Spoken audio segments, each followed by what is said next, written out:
میری جوانی کی وہ غلطی پارٹ 1۔ عرب اور اشوی کے نام ایک کہانی۔ رات گہری سیاہ ہو چکی تھی۔ سب لوگ اپنے اپنے کمروں میں سکون کی نیند سو چکے تھے، مگر میری نیند کہیں اڑ چکی تھی۔ میرا سکون غارت ہو چکا تھا۔ میری آنکھوں نے جو اتنی مشکلوں سے سنہرے حسین سپنے دیکھنے کا سوچا تھا، وہ ایک دم سے کرچی کرچی ہوتے دکھائی دینے لگے تھے۔ میں بے چینی سے کمرے میں ٹہل رہی تھی۔ مجھے کسی پل چین نہیں مل رہا تھا۔ کاش کہ میں نے اپنے حسن اور جوانی کا اتنا غلط استعمال نہ کیا ہوتا، تو آج مجھے یہ دن دیکھنا نہ پڑتا۔ اچانک موبائل کی اسکرین کی لائٹ آن ہوئی اور میں تیزی سے فون کی طرف دوڑنے لگی، اور میسج دیکھ کر تو میرے پیروں تلے سے زمین ہی نکل گئی، کیونکہ موبائل کی اسکرین پر ایک کے بعد ایک میری عرب کے ساتھ اشلیل تصویریں نظر آ رہی تھیں۔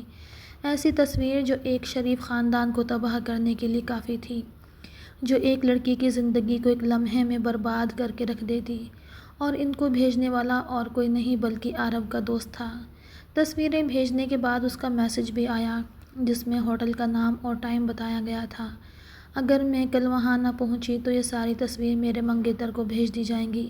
نہ صرف میری منگنی ٹوٹے گی بلکہ میرے ماتا پتا کا بھروسہ جو انہیں مجھ پر تھا وہ بھی کرچی کرچی ہو جائے گا۔ میرے پاس اس کے علاوہ کوئی اور راستہ نہ تھا کہ میں ہوٹل چلی جاتی۔ وہاں میرے ساتھ وہ کیا کرنے والا تھا، اس کا اندازہ مجھے بہت اچھے سے تھا۔ میں آنے والے کل کے خوف سے کانپ رہی تھی۔ میرا نام اشوی ہے اور میں ایک اپر مڈل کلاس فیملی سے تعلق رکھتی ہوں۔ میرے ماتا پتا نے مجھے اچھی شکشا دلوانے کے لیے اچھے کالج میں بھیج دیا۔ میری عمر 17 سال تھی اور میں بہت زیادہ خوبصورت تھی۔ ہر خوبصورت لڑکی کی طرح مجھے بھی اپنے ہمسفر کے بارے میں اچھے سپنے دیکھنے کی عادت تھی۔ میں چاہتی تھی کہ کوئی مجھے اس حد تک چاہے کہ میری پوجا کرے، میرے لیے اپنی جان پر کھیل جائے، اور اوپر سے رومانٹک ناول پڑھ پڑھ کر تو میرے سپنے اور بھی اونچے ہو گئے تھے۔ اپنے ہمسفر کے بارے میں میری توجہ اپنی پڑھائی پر کم تھی اور ان سوچوں میں زیادہ تھی۔ میرے پاپا اپنی کمائی کا آدھا حصہ میری پڑھائی پر لگا رہے تھے۔ میرے پاپا ایک ریٹائر پروفیسر تھے۔ ان کا یہ خواب تھا کہ میں بھی ان کی طرح پروفیسر بنوں، اس لیے میری پڑھائی پر بھرپور توجہ دی جا رہی تھی۔ ایک تھی بھی میں اکلوتی اولاد، لیکن میں کبھی ان کی ان باتوں کو ذرا بھی سیریس نہیں لیتی تھی۔ میرا خیال تھا کہ آدھی عمر پڑھ پڑھ کر بال سفید کرنے کے بعد بھی دھکے کھا کر ہی نوکری ملتی ہے، تو مجھے کیا ضرورت ہے اتنا سر کھپانے کی، اور ویسے بھی میں اس قدر حسین تھی کہ کوئی بھی بڑے خاندان کا رشتہ مجھے آسانی سے مل جاتا، اور ماں باپ بھی تو اپنی اولاد کو اسی لیے اتنا پڑھاتے ہیں کہ ان کے رشتے کسی اچھے خاندان میں ہوں۔ میری سوچ اور نظر میں تعلیم حاصل کرنے کا اس کے علاوہ اور کوئی مقصد نہیں تھا، اور میری انہی سوچوں کی وجہ سے میں اپنی کلاس میں میڈیوکر ہی تھی۔ مگر میرے پاپا کی سوچ الگ تھی۔ ایک میں تھی ہی اکلوتی، اور اکلوتی اولاد کے لیے تو ماتا پتا نہ جانے کیسے کیسے سپنے آنکھوں میں سجاتے ہیں۔ میرے پاپا مجھے اکثر ہی سمجھاتے تھے کہ پڑھ لکھ کر شکشا ہمیں دوسروں سے بہتر بناتی ہے۔ پڑھنے کا مقصد صرف نوکری نہیں ہوتا، بلکہ پڑھا لکھا انسان سماج میں ہر قدم سوچ سمجھ کر اٹھاتا ہے۔ لوگوں کے ساتھ کیسے ڈیل کرنا ہے، خود کو بہتر کیسے بنانا ہے، یہ سب ہمیں شکشا ہی تو سکھاتی ہے۔ مگر میں ایسی کتابی باتوں کو ذہن میں نہیں رکھتی تھی۔ میرا مقصد بس اپنے لیے ایک ہیرو کو ڈھونڈنا تھا، جو ہر مشکل میں میرا ساتھ نبھا سکے، وہ میرے لیے سب کچھ کرے، مجھے کچھ بھی نہ کرنا پڑے، کیونکہ عورت خود کمزور ہوتی ہے، اسے مضبوط بازوں والے مرد کی ضرورت ہوتی ہے۔ میں بھی ایک نازک مزاج والی لڑکی تھی، مجھے تو سر آنکھوں پر بٹھانے والا ہی چاہیے تھا، جو میرے لیے زمانے بھر سے لڑ جائے۔ اسی سوچ کے تحت میری ایک لڑکے سے دوستی ہو گئی، جو شاید میرے سپنے کے لیے ہیرو سے میچ کرتا تھا۔ وہ میری کلاس فیلو آئرہ کا بھائی تھا۔ اکثر ہی وہ آئرہ کو پک اینڈ ڈراپ کرنے کے لیے آ جاتا تھا۔ میری اکثر اس سے ہائے ہیلو ہو جاتی تھی۔ وہ بہت خوبصورت، ہینڈسم اور امیر تھا۔ مجھے پہلی نظر دیکھ کر ہی اسے میرے عشق کا بخار چڑھ گیا تھا۔ آئے دن وہ اپنی بہن کے ذریعے مجھ تک اپنی محبت کے پرپوزل بھیجتا، جسے میں بظاہر تو نظر انداز کر دیتی، کیونکہ میرے سنسکار اس بات کی اجازت نہیں دیتے تھے کہ لڑکے کی پہل پرپوزل پر ہی میں ہاں کر دوں۔ لیکن ایک بار اس نے ایک مہنگا موبائل بھیج دیا۔ میں بہت ہچکچائی، مگر میری دوست نے دھمکی دی کہ میرا بھائی تمہارے بغیر مر جائے گا، اور میں بھی تم سے دوستی ختم کر دوں گی اگر بھائی کا تحفہ نہ رکھا تو۔ اندر سے تو میں بھی یہی چاہتی تھی کہ مجھے بھی کوئی ایسا ہی چاہیے جو میرے بغیر مر جائے۔ اس لیے میں نے موبائل رکھ لیا۔ پہلی بار گھر والوں سے چھپ کر کوئی کام کر رہی تھی۔ ضمیر بار بار ملامت کر رہا تھا، مگر دل تھا کہ اس نئے جذبے کو قبول کرنے کی ضد پر اڑا تھا۔ میں نے وہ موبائل اپنے تکیے کے نیچے چھپا کر رکھ لیا۔ جب رات کو سونے کے لیے لیٹی تو بے چینی حد سے زیادہ بڑھنے لگی تھی۔ بار بار موبائل کو ہاتھ میں پکڑ کر دیکھتی۔ موبائل اب کبھی آف تھا۔ رات کو جیسے ہی نمبر آن کیا، بوائے فرینڈ کے نام سے سیو نمبر سے کال آئی۔ اس نے میری مرضی جانے بنا ہی ہمارے رشتے کو نام دے دیا تھا۔ پھر جیسے ہی میں نے کال اٹھائی اور فون کان سے لگایا، اس نے اپنی محبت بھرے جملوں کا رس میرے کانوں میں گھولنا شروع کر دیا۔ کہنے لگا، اشوی، اگر آج بھی تم سے بات نہ ہوتی تو میں تمہارے گھر آ جاتا، تمہارے ممی پاپا کے سامنے ہاتھ جوڑ دیتا کہ بھگوان کے لیے میری محبت کو میرے حوالے کر دیں۔ میں ایک پل کے لیے بھی تم سے جدا نہیں ہو سکتا۔ تم 18 سال سے اسی دنیا میں موجود ہو، مگر میں حیران ہوں تم مجھے اب تک کیوں نہیں ملی تھی؟ اتنے ٹائم تک کہاں چھپ کر بیٹھی تھی؟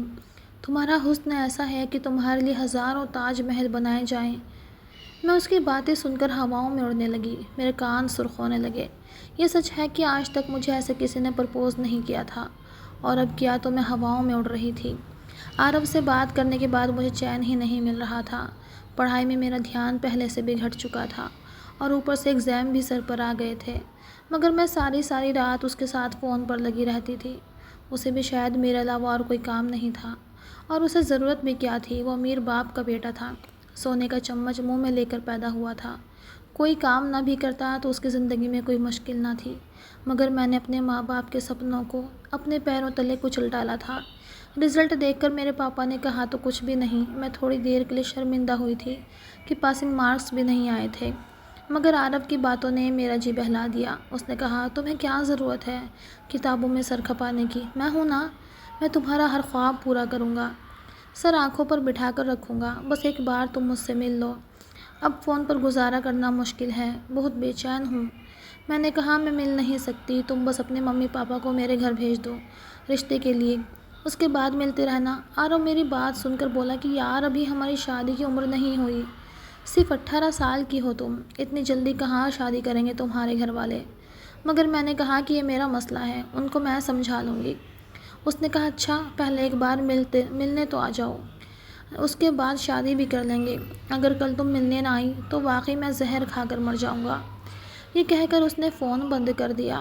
وہ بہت زیادہ جذباتی انسان تھا، اسے میرے لبوں سے بس ہاں سننا ہی پسند تھا، نہ کا تو سوال ہی پیدا نہیں ہوتا تھا۔ میں بے چینی سے ٹہلنے لگی، فون پر بات بھی نہیں کر رہا تھا، اتنا جذباتی تھا۔ پتہ نہیں مجھ سے مل کر کیا کر ڈالے گا میرے ساتھ۔ میرے گھر والوں کی سوچ نہیں تھی کہ یوں مجھے باہر گھومنے پھرنے کی اجازت دے دیتے، مگر عارف تو میری کوئی بات سن ہی نہیں رہا تھا۔ میں نے بار بار کال کی، اس نے ایڈریس بھیج دیا کہ اگر کل تک تم وہاں نہ آئی تو میرا مرا ہوا منہ دیکھوں گی۔ میں بہت بے چین ہو گئی تھی۔ شام ہوتے ہی میری بے چینی حد سے بڑھنے لگی تھی، اس لیے مجھے صرف ایک ہی بہانہ سوچا۔ میں نے ممی سے کہا، ممی، ایگزامس میں نائٹ اسٹڈی کے لیے مجھے عائرہ کے گھر جانا ہوگا۔ میرے پیرنٹس نے مجھے کبھی روک ٹوک نہیں کی تھی کہیں آنے جانے سے، اور اسٹڈی کے معاملے میں تو وہ آنکھیں بند کر کے مجھ پر یقین کر لیتے تھے، اس لیے ممی نے اجازت دے دی۔ پاپا نے بھی کہہ دیا کہ جاؤ اور خوب دل لگا کر پڑھائی کرنا۔ میں ان کی باتیں سن کر شرمندہ تو ہوئی تھی، مگر میرے پاس اور کوئی راستہ بھی نہیں تھا۔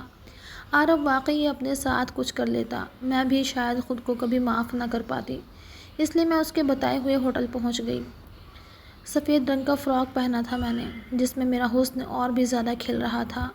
یہ ہماری پہلی ملاقات تھی۔ میرا مقصد اس سے کچھ غلط حرکت کرنے کا نہیں تھا، بلکہ میں اسے سمجھانے کے لیے آئی تھی، کیونکہ کال پر تو اسے میری بات سمجھ ہی نہیں آ رہی تھی۔